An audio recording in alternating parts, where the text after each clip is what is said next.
is going on, everybody? It is Thursday, March 2nd, 2023. Believe it or not, it's already the second day of the third month. Who saw that coming? We're back with another edition of Wrestling Republic's daily broadcast here on YouTube. I'm accompanied by my esteemed co-host for my favorite show of the week, Throwback Thursday. Yep. Head of opinions, Anthony Ricciardi, live from Philly. How are you today, my friend? It's been too long. Yeah, it's been a while. It's been a week. I know. I'm just getting back in the several groove. hours later because it was in the morning last time. No doubt. I'm myself still just getting back in the groove. Yeah. But it's good to be back as usual. And we got a fun list of topics today. You and I, as always, we've got some sweet throwback topics. We've got some even sweeter. I wouldn't say sweeter topics, but we're going to cover Dynamite from last night. I say we dive right into Dynamite, pump that out, and then we get into our fun throwback topics. Let's do that as usual. So leading off Dynamite, we had All Atlantic title action. Orange Cassidy defending against Big Bill, the artist formerly known as Big Cass, aka W. Morrissey. I don't know how many more names. Kaz XL, I think. There's plenty of names out there. Yeah, he had that too. I forgot. But yeah, no, he's a 5-namer, I think, at this point. But either way, they wrestled a match.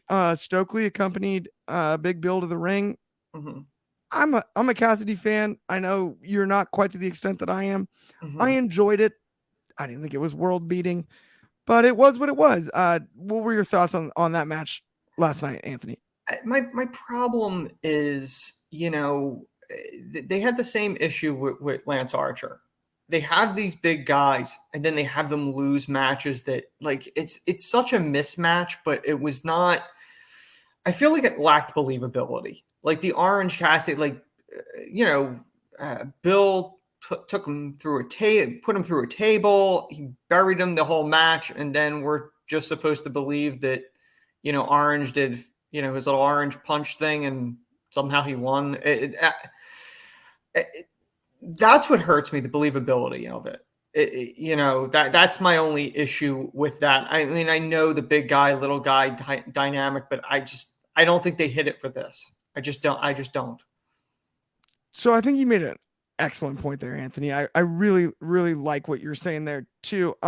I'm a huge Cassidy fan myself, but this felt a little bit more like a Darby Allin match, like super fighting from underneath. The way that he bumped, it didn't feel as much like a traditional Cassidy match. Maybe that's because Big Bill's 7 feet tall and you can't teach that. But at the end of the day, Corey Enzo, you can't. It looked a bit more like a Darby match than a traditional Orange Cassidy match, where even though an Orange Cassidy match from time to time can lack believability, I do enjoy that Orange is better than you think. I like that, right? Like when he does land the serious offense, the beach break, Orange punch, and moves like that, his high flying stuff, it lands and it's supposed to be damaging. And I think if they can strike a balance, as far as that with his moveset combined with the comedic stuff, that's where we have the real gold, because the character as a whole, I truly enjoy. But to your point, it was believability wise, he was fighting from underneath for too long. For one orange punch, it felt a little bit like, and hear me out on this, Anthony. Yeah, felt a little bit almost like, interestingly, Braun bumping for Omos. Yeah, that many times, and then hitting one power slam, and Omos can't kick out. No, exactly. I mean, that's one of the things, and AEW seems to have this issue. And I don't know. It was not a no disqualification match, right? Right. Then why wasn't there a DQ when he got put through a table? See, I think the table thing is kind of because. So this just in general, I know they do this, but like, not to fully go off on a tangent, but this is a great call, because do you think, because we see announced table bumps all the time in WWE, correct? Yeah. Even in non-DQ matches, or also bumps through the barricade. Yeah. This is where I can't figure it out. Is the table truly a weapon? Is it a DQ worthy? Is the announce table fair game? What is that's the $1 million question? Is it treated like the ring steps? As long as it's out in public, you can use it. But if you had to go under the ring and pull it out, now it's a weapon. Right. And it's like, or if you hit him with it, now it's illegal. Like, he tripped. He fell into it. Like, it's just like that drives me nuts. Those little things. Like, it's just like you put him through a table, and now he beats you after you've just completely like. I don't see how that helps Morris. Like, how does that help Big Bill Morrissey, whatever you want to call him? Right. How does that help? Like, listen, I get you want to keep the belt on Orange, and I have no problem with you doing the underneath win here. I have no problem with it, but it needs to be logical too. It can't just be beat down, beat down, beat down. Then magically, the guy that's really skinny gets one punch in on this guy and somehow beats him. Like, it just that's the only thing that bothers me with the Orange stuff. And I said to you, the fake little taps that takes me out of matches. Like, I'm Sweet fine. Shin music. Yeah, I'm fine with I'm fine with the behind the backstage shit. Like, I have no problem with that. But like in the match, it drives me nuts because this guy's beating you down and you're going like this. Like, it's just right. I'm with you. That's the only thing that bothers me with that. The athleticism of the pocket spot, though, all but makes up for it. I'm with you. No, I do. No, I do like that stuff, but it's just like if he just did like the style of like, oh, he's better than you think he is. I think I'd like him more. But when he does the little fakey stuff, and I know it gets a pop, but like to me, it takes me out of it. We know it's scripted, but don't be embarrassing about it. Don't shove it in my face every time. Yeah. Every now and again, those spots land. Yeah. Right. But don't shove it in my face every time. I'm in agreement with you. No, that's my only issue. Let's move along so we can get to our throwback stuff. You and I can talk forever. We might even go an hour today, guys. We got free reign from the big boss man upstairs. So we might even give you an extra 15 if we're feeling froggy. You never know. You never know. But next match on the card was the Face of the Revolution ladder match. I wanted to call Will Hobbs so bad. I'm gonna just sandbag. I know. I saw that yesterday. I wanted him so bad, and I couldn't pull the trigger, and I messed it up. I should have gone with my gut. I knew it was gonna be Hobbs. Yeah. But outside of that, we had an awesome match, and I loved it. I really thought this was such a quality multi-man ladder match, especially given the talent that was in it. Everyone played their role. The Kingston and Ortiz brawl, storytelling wise, makes great sense, especially with what happened later in the night with Eddie. Yeah. And then the rest of the match, every spot was clean. I didn't see any major ladder botches, anyone out of place in a major that distracted from the action. I really, really enjoyed this match. And it's funny, before the show, I was talking with Ben, we were like, you know what? This would be a dang good one on the pre-show or to open Revolution. It seems like they went too early into, but give me your thoughts, Anthony. Yeah, here's the thing with this. I don't understand why they didn't do this on the pay-per-view or the pre-show. Like, to me, like, this would be the equivalent of WWE doing the Money in the Bank match on the SmackDown before the pay-per-view. Like, it didn't make much sense because this is a match that obviously could showcase people a lot like what WWE just did with the Elimination Chamber with the U.S. title. Everyone got showcased. And realistically, this is the type of match that should not have commercial breaks in it. I should be able to watch this and not look at picture in picture. This is one of those matches they should not be showing on TV unless you're doing, no commercial breaks or something like that. But you're literally doing Revolution on Sunday. Are you really telling me that card is that stacked that you could not fit this in even on the pre-show? Like, that was my only issue. I love the Blue Thunder Bomb in it. And I got to be honest, every time I see them do the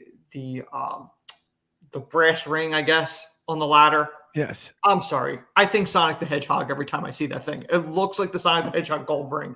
And I don't know if that was intentional or not, but that's where my head goes every time I see it. I'm with you. And for some reason, though, the brass ring tickles me. Just because I'm fine with it, but it looks more like a gold ring than it does. Like, I get the symbolism of the brass ring. I get it. That's always been the thing. It's a Vince jab. It's a Vince jab, the glass seal. I mean, I guess they couldn't put a glass ceiling up there, so they went with the brass ring. Right. That's the other one. But like, I always think Sonic the Hedgehog every time I see it. Seriously. Yeah. No, it makes I actually make the sound connection, but now I don't know if I can ever see it the same again. No, you're not. You It's going to be unseen now. You can't unsay it. I mean, but I'm with you. The match as a whole was awesome. I also think Hobbs is the right choice. Yeah, out of the people in there, yeah, Hobbs has impressed me from minute one. He's physically imposing. He's better on the mic than he gets credit for by a lot. I mean, don't get me wrong. The original Team Taz, and I mentioned this on yesterday's show briefly, but you look at the original Team Taz, and you had Brian Cage and Hobbs. They're borderline physical equals in my eye. Mm-hmm. Do they have different builds? Yes. Hobbs is taller and I would say broader. Hobbs is more the classic strength. Brian Cage more the classic bodybuilder look. But realistically, Cage was at his strongest in AEW when he had Taz as a mouthpiece. Yeah. Hobbs has not missed a beat on the microphone, even when Hobbs and Starks had their rivalry. And Hobbs did not get enough credit for this. Ricky Starks is really hard. Outside of MJF on the AEW roster, excluding Punk, obviously, and guys like that, to hang with on the mic, I can't name a lot of guys better than Starks. And Hobbs held his own enough that he wasn't embarrassed. He appeared as the threat he was supposed to be. And Starks was elevated by looking good too on the other end. And Hobbs doesn't get credit for that. And I will be interested to see Hobbs in this situation towards the TNT title, if he can capitalize on something that I don't think Wardlow has to this point. I mean, that's the part that I'm not sure where they're going with it, because you're building up Wardlow as this revenge thing, getting revenge on Samoa Joe. Okay, let's say he takes the belt off of Samoa Joe. Then Hobbs, so it's going to be face versus face essentially at that point, which really, because Hobbs is technically a face, is he not now? He's a heel. He is a heel? Okay. Yeah, I lose track sometimes. So Hobbs is going to be the heel to take it off. Hobbs would be the heel. So, I mean, you know, I don't know what you do with that. I mean, are you really playing hot potato with it? That, you know, Samoa Joe took it off of Wardlow. Wardlow's going to take it off of Joe.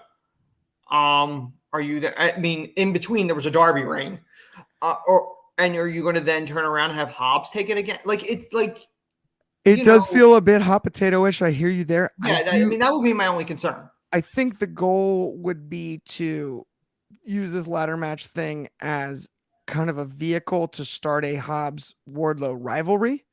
And the hope would be that then you get Wardlow back on the chase, kind of like he was towards MJF.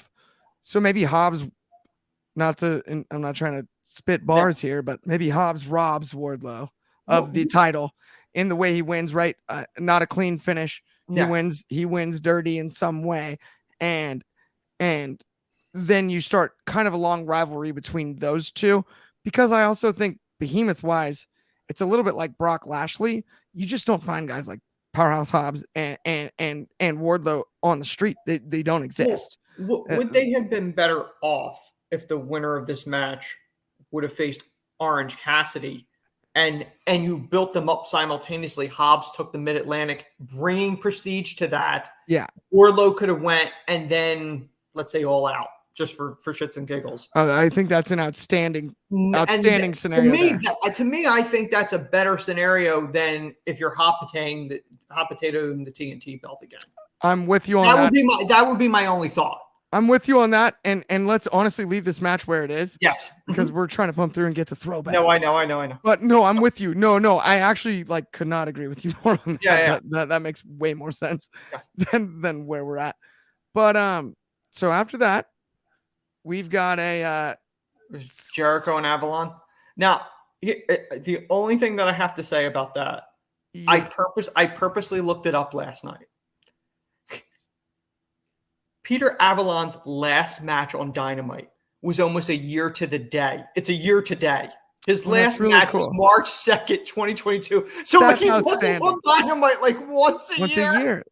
Once a year. He's like the MMA fighter that gets injured every other camp, so he fights once a year. It's his Groundhog Day. It's his Punxsutawney Phil moment. Is he like a March 1st birthday, or is he a leap year birthday? Maybe he's February 29th. It's Tony throwing him a bone. He must be a leap year birthday. that I didn't look Let into. me. But Someone I looked. Where's Kobe when you need him? Kobe, look that up. Yeah. Someday, look that up. He's got to be a leap year birthday. That's the only explanation. Here's a birthday gift: a match on Dynamite. Either way, it was funny. Yeah. It was funny and it was fun. Let's move along. Yeah. Hook, Matt Hardy. Yeah. With all of the firm on the sidelines. What'd you think? How did you feel? I gotta be honest. Matt Hardy, I don't think should be wrestling anymore. To be honest, I feel I kind of find it funny that like Matt was like, no, I want to have full creative control. You know, WWE wouldn't let me give creative control, and he's essentially doing the greatest hits version of the Hardy version in AEW. Hook, I'm not fully sold on him. I know you're a big fan of his. I just don't see it. Like I don't. I think if it's the right opponent, it's believable. But like for the most part, like, am I going to believe him in a match against Hobbs or him in a match against Wardlow? Not really. Like I just don't. I don't know what they're doing with the FTW title. It's yet another title. It's not even officially sanctioned, which is kind of hysterical with that. So I mentioned this yesterday. I know. I did catch that. They need to get rid of that. That needs to go away. I mean, they have too many titles to begin with. I mean, I would prefer if, you have a problem with the Ring of Honor. You had you had Ring of Honor titles and AEW titles. Now there's going to be a separate show. So hopefully that won't be. But you still have more titles than you really have time to really showcase. No doubt. Like as a whole. I mean, so I don't know. Either put them with the Mid-Atlantic if you wanted to do that, or do something with them. Maybe a tag team or something. I mean, they were teasing a tag team with Danhausen that went nowhere. But so I'll say this with Hook though. In his defense, I hear where you're coming from, but he gets the comparison to Dominic often. Yes.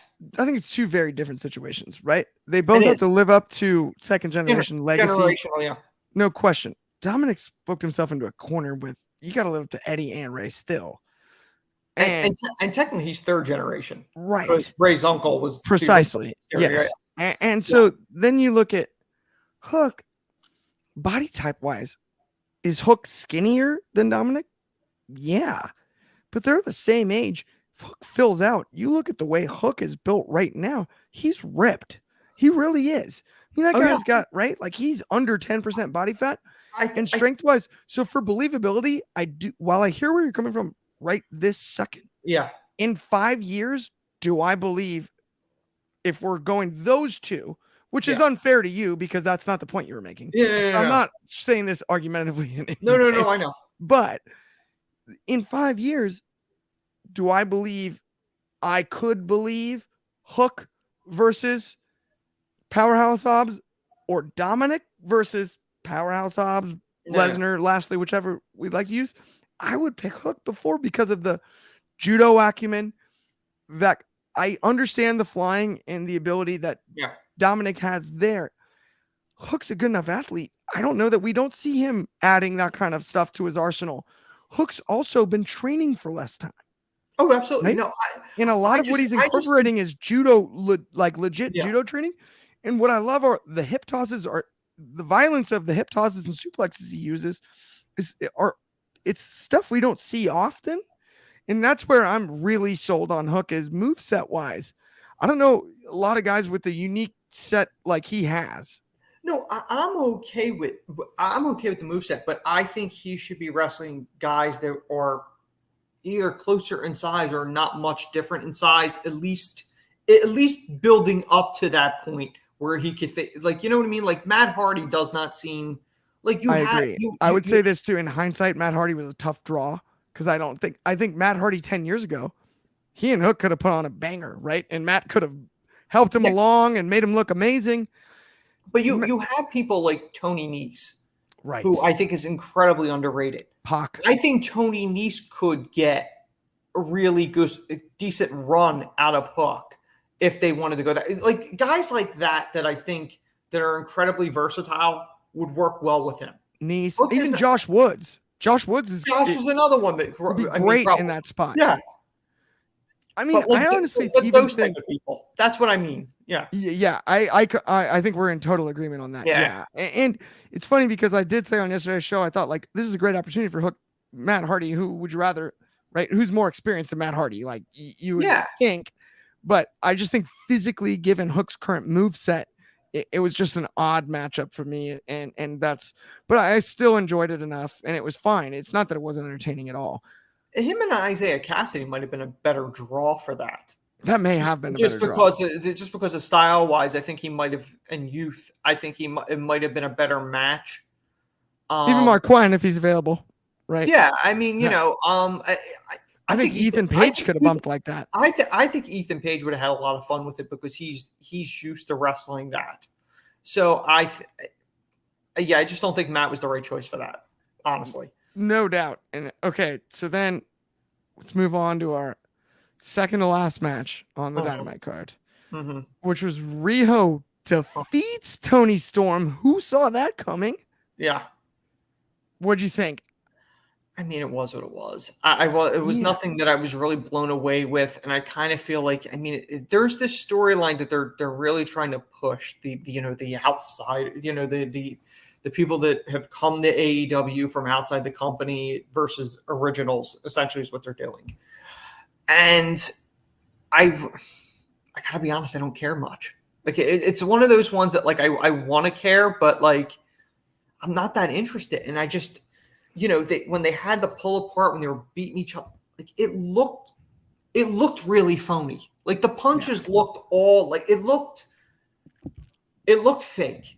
Like it didn't look like real heat. It didn't look like they were laying in it. It looked just like I think even at one point, like you know what I mean. It just I thought it was missing something. I don't know why, but it didn't connect with me. I'm with you on that. It didn't seem as heated as it should be, I would say. Yeah, you're trying to build it up. You're taking people out backstage. You're doing all this stuff, and it just wasn't there. There should have been more anger. Yeah, right. And so like more passion. Like the weird part was like the Britt Baker thing. Like, and she's just standing there. Like, you don't think Tony's going to come out and like really? Like you didn't even bother going up the ramp. You just stood there. No doubt. That drove me nuts. I'm going, odd. She's going to be mad. What do you got, a restraining order that she's not going to go out and go after you? Like it just seemed weird. And then there was that weird moment where like Saraya's in the ring and she's not helping her partner. She's just standing there because I guess Hayter was supposed to come in and didn't come in right away. I'm a huge Saraya fan, but I feel like she's still knocking off some rust. Like honestly, I really do. But like just from a logic standpoint, I'm like, well, did Hayter either forget to go in there when she was supposed to, or did Saraya go in there too early? Like what happened here? Like, is it just made her look off? Right. Okay. No, I'm with you 100%. I was basically the same take, and I was going to say honestly, we got a comment. My mom with the yo-yo. What's up? Shout out, hey, Mama Lori Taylor. Good to have you back watching the show. Let's move on to the main event. Well, that's enough. Although I will say, I'll leave you on this on the Rio thing. Yeah. I was stoked to see her get the win because I think Rio's underrated and an unbelievable worker. And in almost the way that Darby and Orange being super undersized for their division, in the women's division, she's a more legitimate version almost of even both because of her offensive acumen. If you go back and watch the initial title match with her and Nyla on one of the early Dynamites, I'll never forget the amount of offense that she got in on Nyla, and Nyla deserves credit for that as well. No, but it is outstanding. She's bell to bell really good. Well, the thing is, like, and not to beat the dead horse with this thing, but like Nyla is somebody, and I've said this to you before on here. I don't know why she's not used more. Like they pull her out like once every 6 months for like a run. She's like somewhere between Archer and Wardlow. Yeah, I mean she she's used more frequently than Peter Avalon, but still. Yeah. But in general, like they'll pull her out. She'll have a good match with who she's facing as guaranteed good match. The Nia Jax, if you will, of AEW, but better. And then she goes back to catering, and then you don't see her for another few months. Like I don't understand that. Like AEW has a lot of women, and they don't use them. They're And so the same talented. thing with the Anna guys. Jay. Where is Anna Jay when you need Yeah, her? I mean, you have these people, and then all of a sudden they just disappear, and then it's Penelope like, Ford. Where's Penelope Ford been? I mean, there's a list of people that, and they have this problem, and I get it. You have limited TV time. I get it. Then you shouldn't have all these people under contract. I will say this though, I want Rosa back so bad. I'm a huge Thunder Rosa fan. I really, really, really, Oh no, really want yeah, Thunder back. I mean, She's great. but that's what I'm saying. Like, you have these people, and and then when Thunder comes in, then somebody else is going to disappear. Right. That's the problem. Will Ruby Soho go back to catering once Thunder's back? Like, somebody's going to go back to catering when Thunder comes back, probably. Let's hope not. I would hope not, but let's hope they reshuffle the deck and figure out a spot for him. Yeah. But let's move on to, speaking of reshuffling the deck, Casino Tag Team Battle Royal. Yes. Mm-hmm. How about it? Our guy. You mean this guy? The underdog. The ultimate underdog. I mean, here's the thing with this, and I love Tag Team Battle Royals. I'm a Danhausen mark. Yes. But, for me, and I think we said this on the show, I know I've said this to you privately. Yes. I don't understand why they insisted on making this a 4-way at Revolution. Because to me, when I look at this, I almost look at it the same way WWE with Brock and Omos and Bray and Lashley, where it was almost like somebody hit random. Because you got Danhausen in orange and Jeff Jarrett and Jay Lethal plugged into a tag team title match with no real ties to the other two teams, and the other two teams have a lot of heat.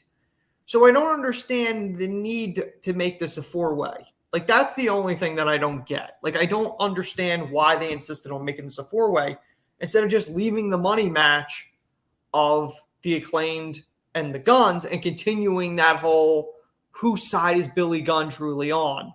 Is he on his adopted son's side, or is he on his biological son? Like, to me, that's the more interesting story. Adding Jeff Jarrett and Jay Lethal and Danhausen and Orange, to me, doesn't really add to that story you could be telling. So this is what scares me. Oh, and it pains me to say it. Mm-hmm. I mean, it just makes me nervous. Yeah. The whole thing. It seems like a direct route to Jarrett and Lethal pin Danhausen and Orange to win the titles. And that's just, I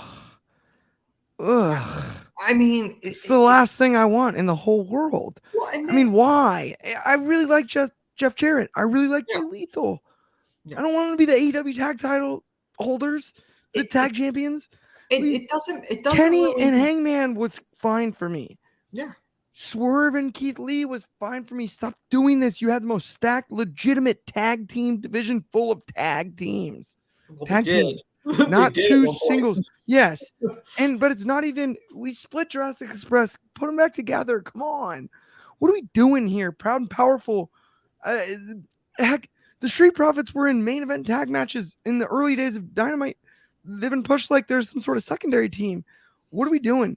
Let's get back to tag team wrestling. The Acclaimed was perfect. Even the Guns story I like, and I want it, to your point, to be about the Guns and the Acclaimed. But it's just smells of Jarrett and Lethal tag champs, and it's just not what I want. But that's just the thing. Like, you're booking this match.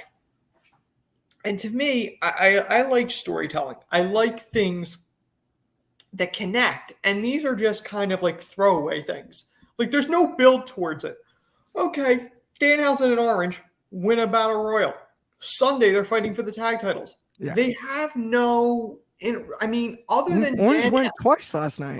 Other than Danhausen's, infamous ass boys, like, other than his connection with that, the brief interaction with him and Jarrett, when they did the whole Sanjay, like, they've had interactions, but not enough for me to go, oh, these are 4 teams that all hate each other. Like, it's not.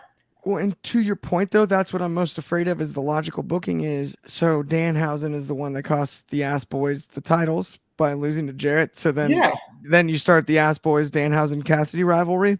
okay, really?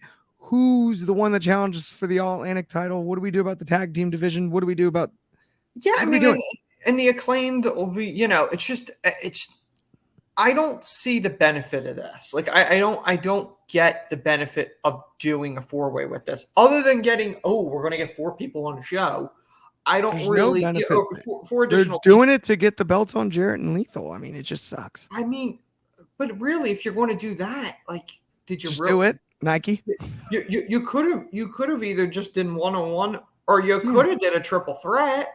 Like, what did you need a 4-way for? Like, did you literally? I think to set up the Danhausen and just Guns. just to get Danhausen in there to take the loss, the job out. Well, Like, I think the job out, but also then to do the follow up where he actually has the rivalry with the Guns for calling them the Ass Boys.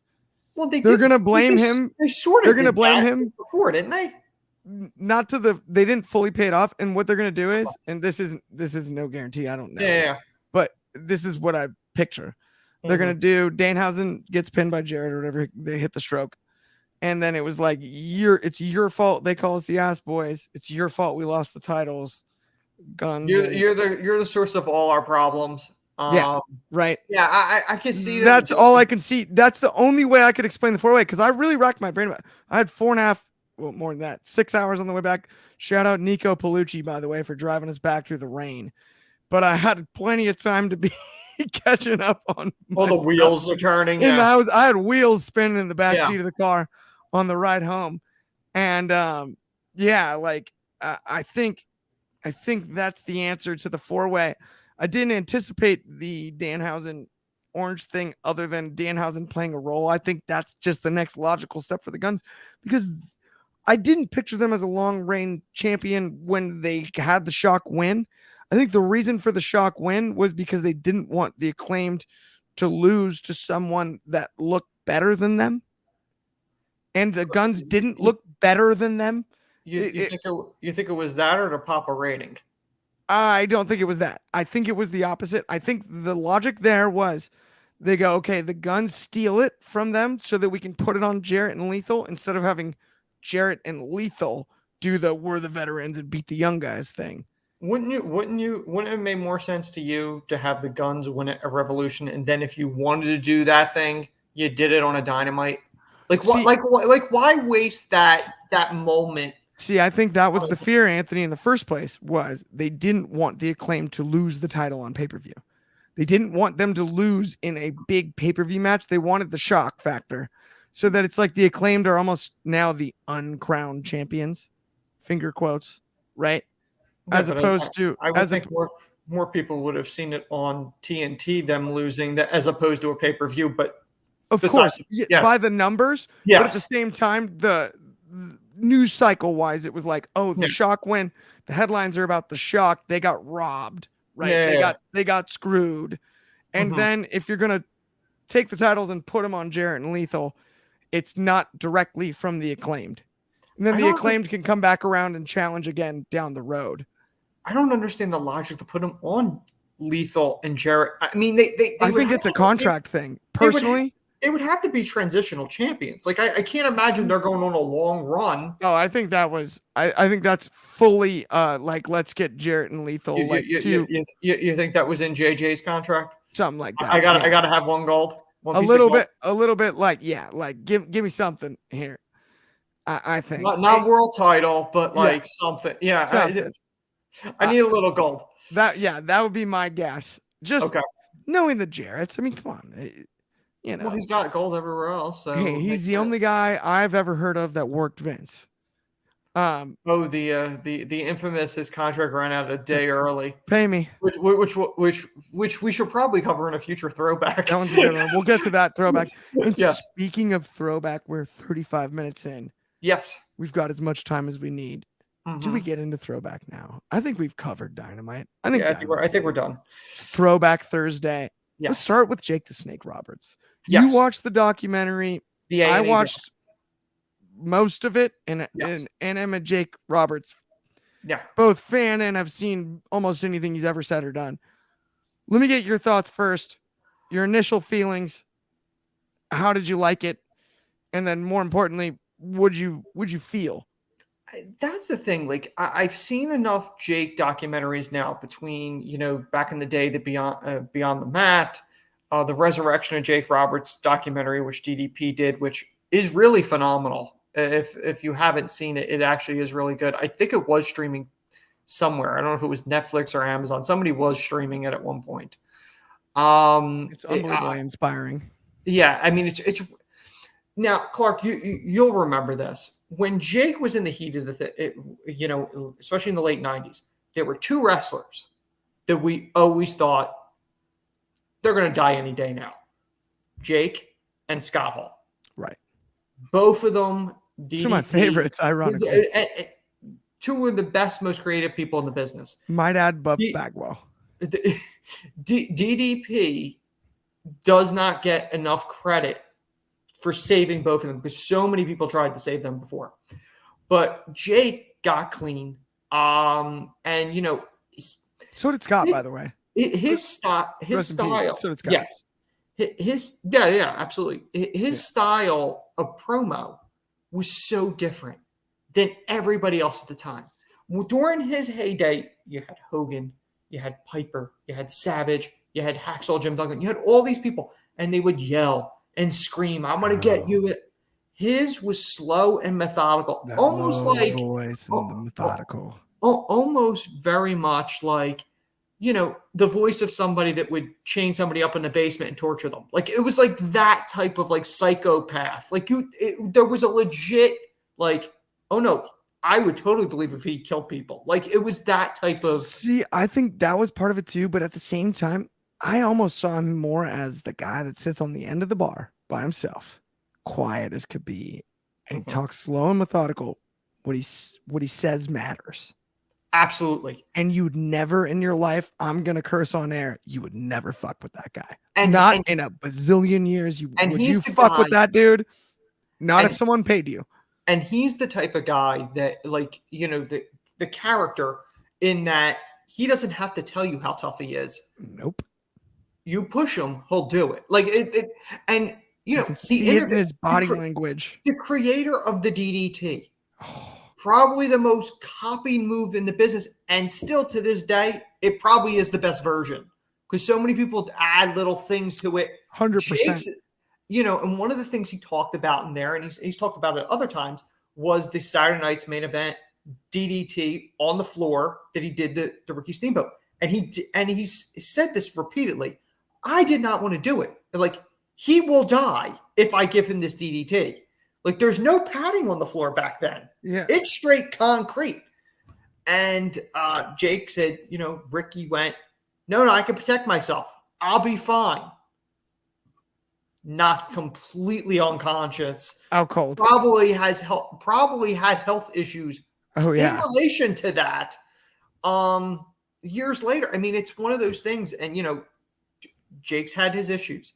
It's why he was never a world champion, but quite frankly, he was one of those performers. He never really needed the title. He didn't need it. It's like Scott Hall.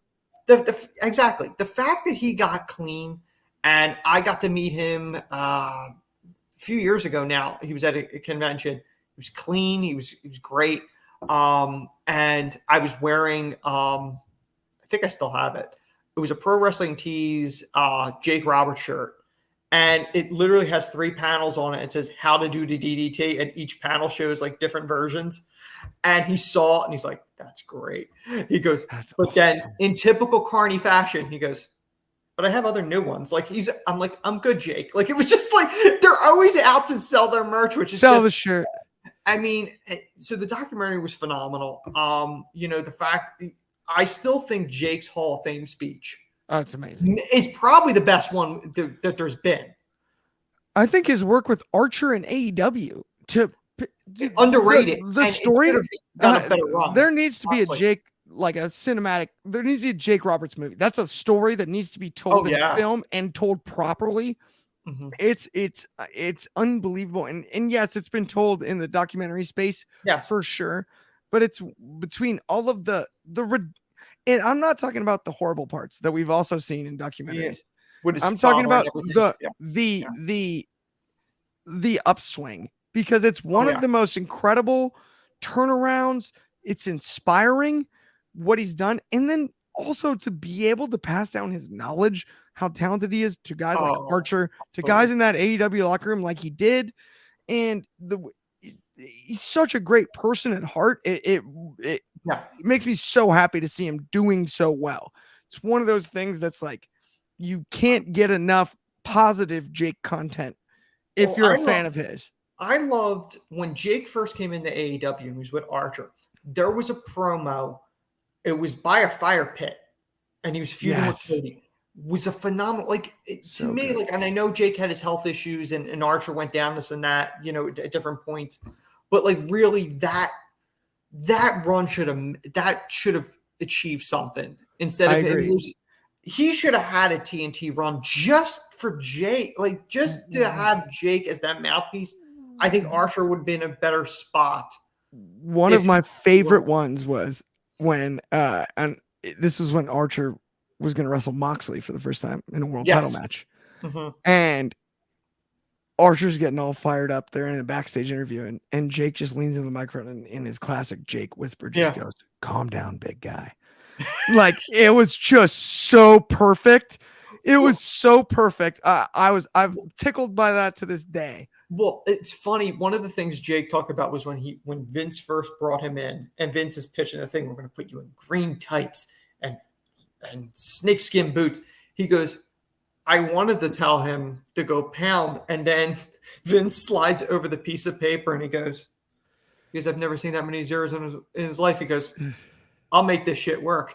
Like, it was just like, snakes. I mean, and the fact that he never liked the snakes. No, my favorite is I don't know if they mentioned it in the current doc, but his quote about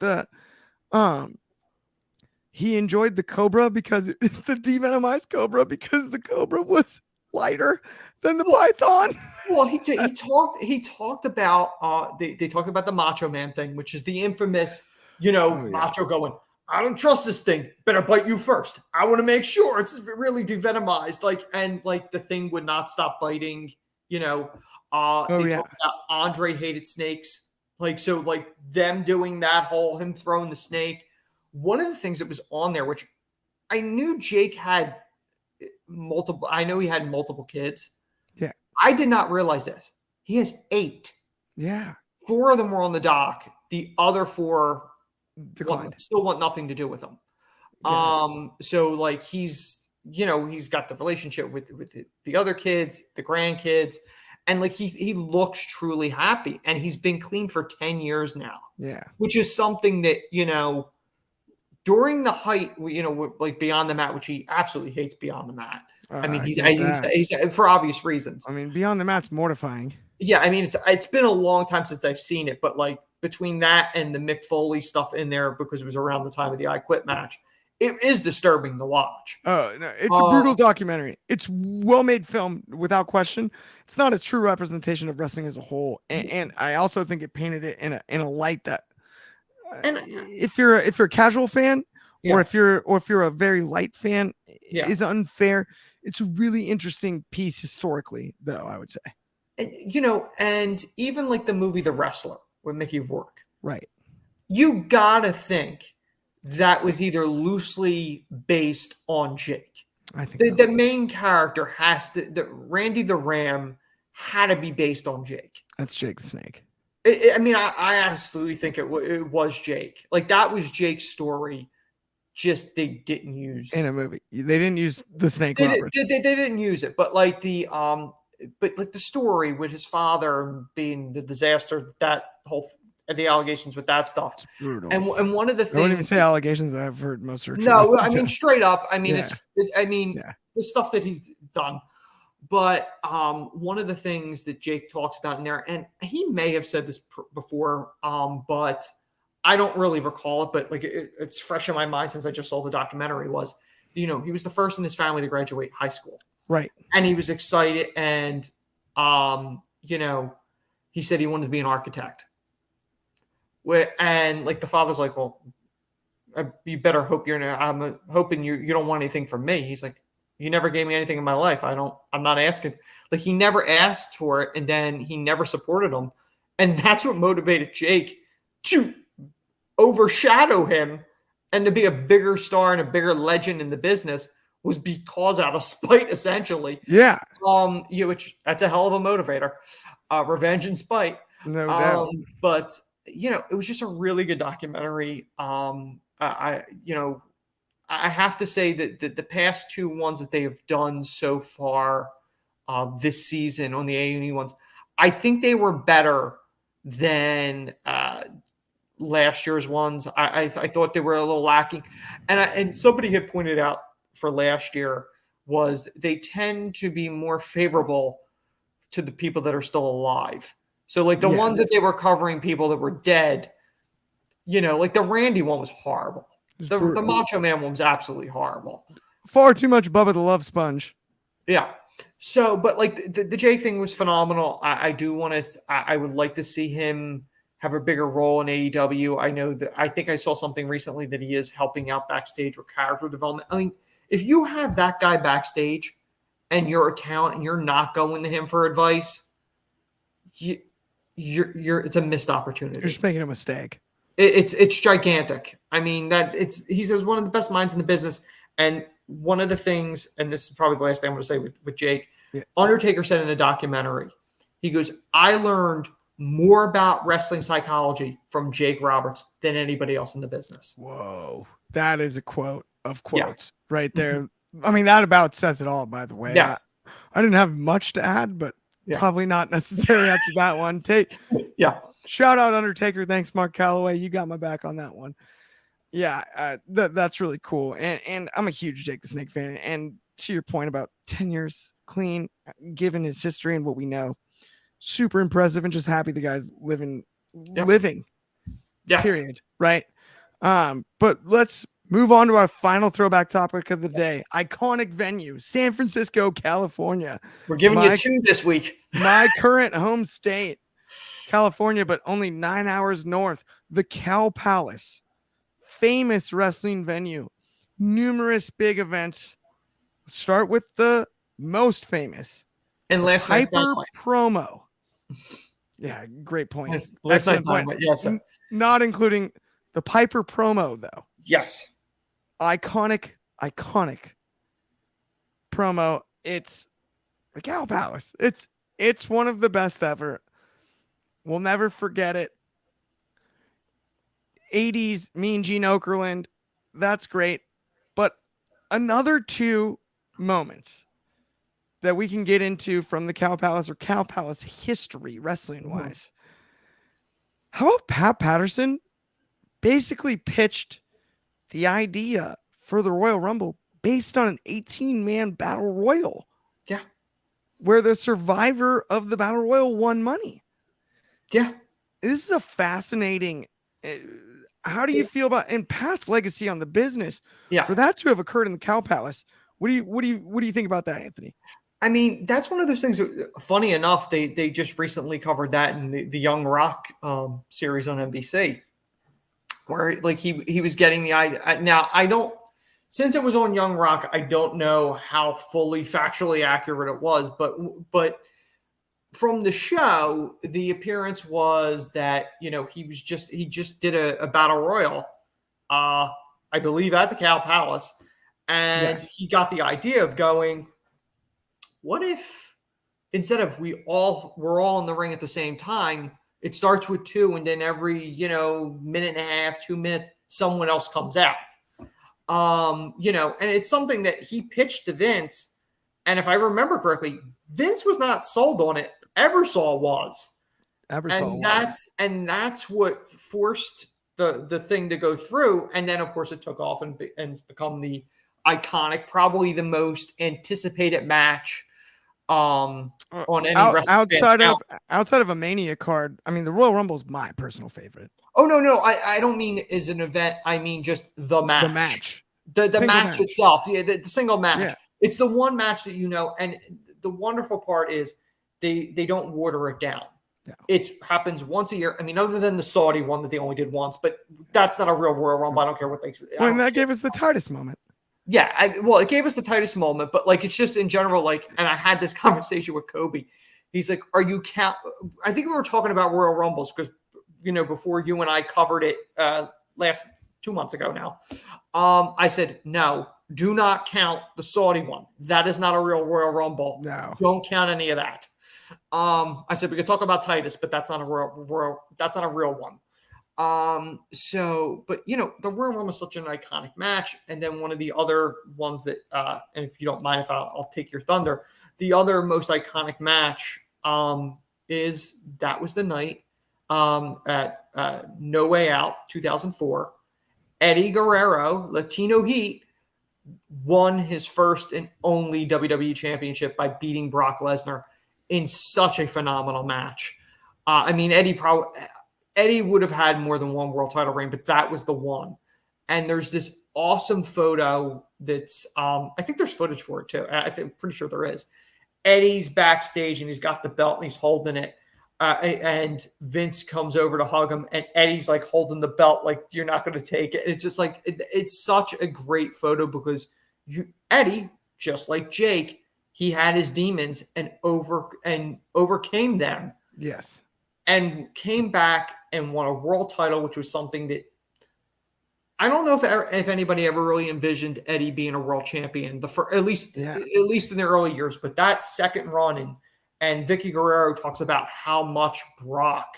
Now we all know Brock hates people, but Brock loved Eddie and always brings up Eddie whenever he sees Vicky.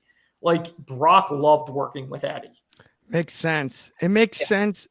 Given Brock and the way Eddie was professionally bell to bell, there's no one better. One of the greatest. Brock is a no BS guy. Yeah. And Eddie was a guy that character-wise you might think was a BS guy. Lie, cheat, and steal. I would imagine, given all we know about Eddie in hindsight, he was pretty easy dealing with no BS guys, given his charisma and given his knowledge of the business and his knowledge bell to bell. I can't fathom a wrestler easier to work with than Eddie Guerrero. Oh, and no, I'm right. Like, I'm just basically projecting there, like guessing, but given all we know, who wouldn't love to, the two most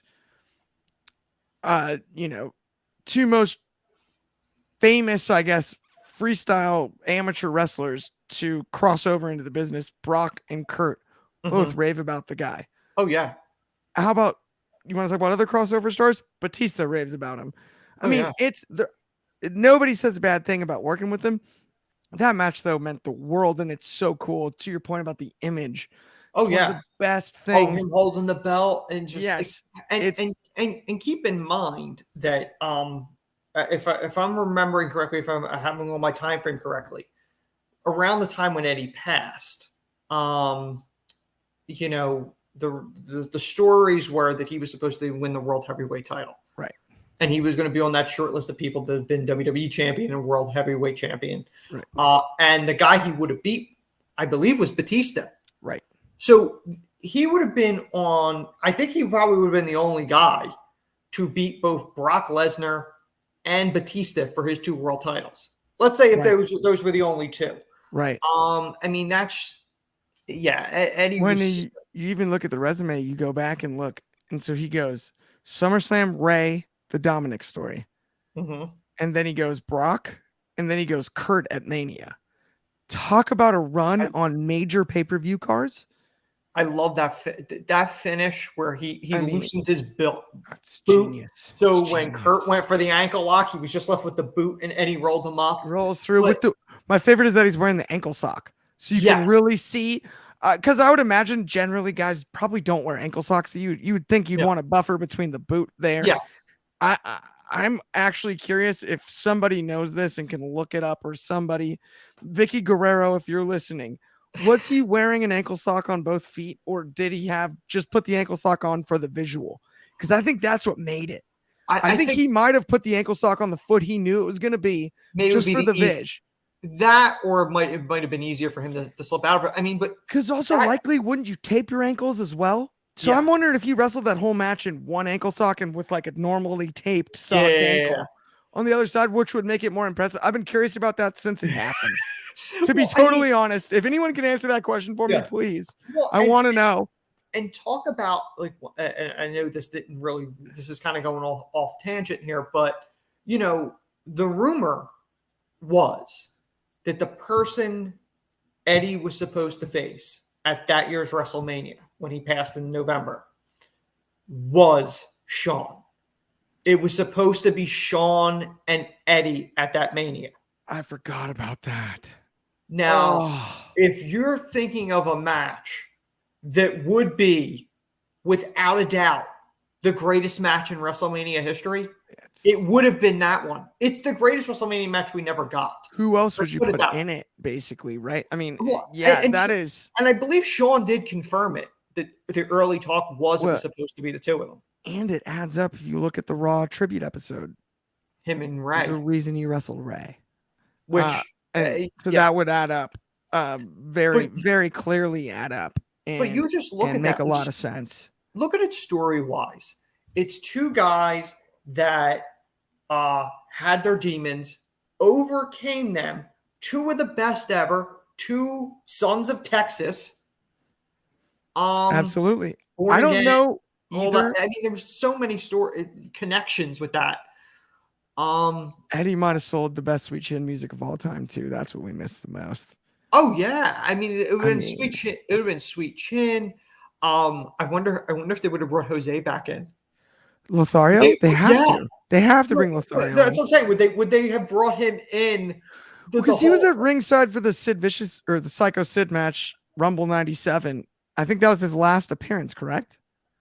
I think so. Because he was at ringside for '96 WrestleMania 12 against Brett, but I think his last appearance was '97 Rumble against Psycho Sid.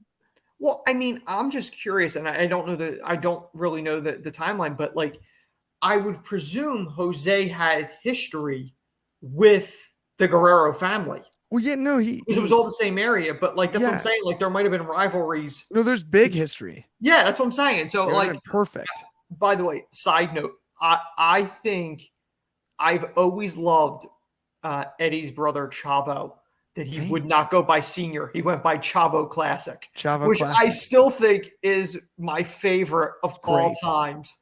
That he went by Chavo Classic, but that was a side thing that just Chavo Classic. It's great. Chavo Classic. Yeah, the original. Basically, he might as well have gone by Chavo Original Recipe. He probably went by OG Chavo now. Yeah, OG. As opposed to Chavo Classic. 2023, unfortunately, we'd end up with OG Chavo. But I think Chavo Classic is better. Chavo Classic is perfect. It almost would have been funnier if he would have went by Chavo Classic and his son went by New Chavo. Just as a play. New Chavo. As a play on Coke.